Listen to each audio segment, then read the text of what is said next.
sẽ chẳng đợi chờ điều gì, và cho đến khi ta nhận ra tình yêu giống một trò đùa dại khờ, hay anh quá ngây thơ khi tin vào em. Cánh hoa phai tàn kịp tiếng cơn mưa đang rơi, lòng bỗng như trời vơi, càng nhớ em không rời. Đã hơn 2 giờ nhắm mắt nhưng không mơ, đầu vẫn đang ngu ngơ chìm đắm trong ước mơ. Từng cuộc gọi mỗi tối làm sao anh quên kìa, giọng nói em còn vương vấn anh thì thầm đâu đó lời nào bên tai. Vậy là lời nói yêu em là người nói điều, là do anh ngây thơ tưởng tình là cơn mơ, là do anh ngây thơ tưởng tình là cơn mơ.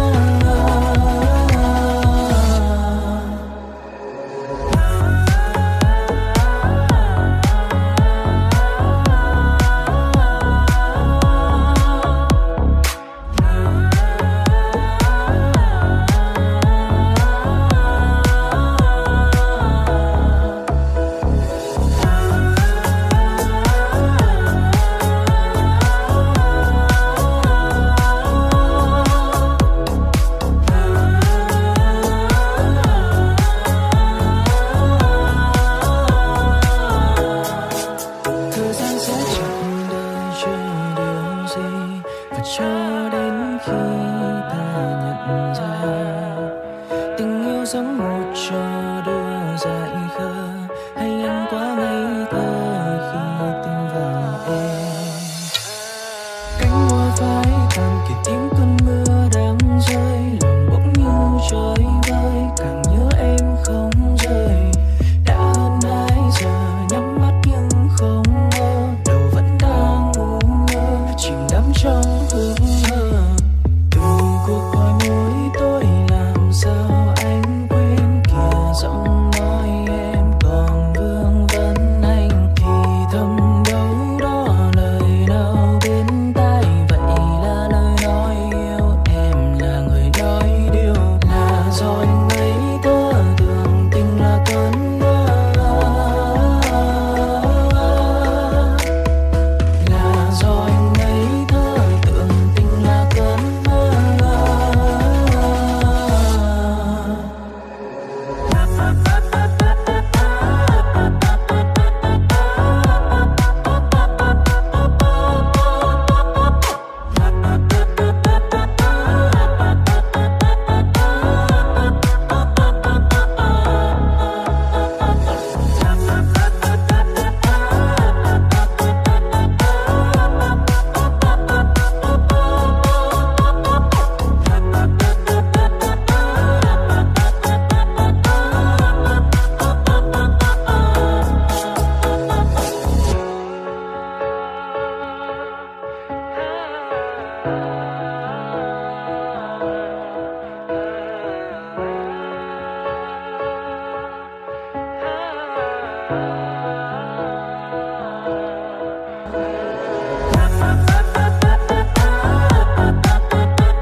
Thời gian sẽ chẳng đợi chờ điều gì, và cho đến khi ta nhận ra tình yêu giống một trò đùa dại khờ, hay anh quá ngây thơ khi tin vào em.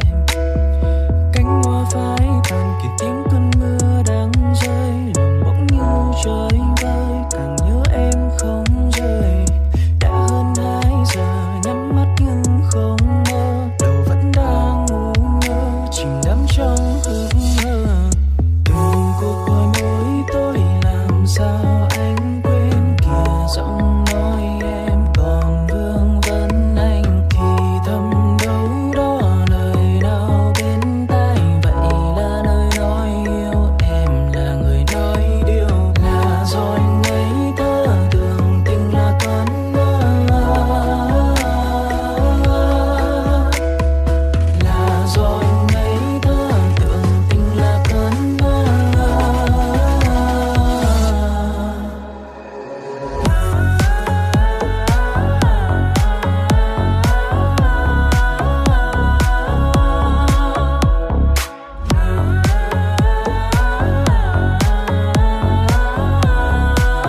cho đến khi ta nhận ra tình yêu giống một trò đưa dại khờ, hay anh quá ngây thơ khi tin vào em. Cánh hoa phai tàn kịp tiếng cơn mưa đang rơi, lòng bỗng như trời vơi, càng nhớ em không rời. Đã hơn 2 giờ nhắm mắt nhưng không mơ, đầu vẫn đang ngu ngơ chìm đắm trong hương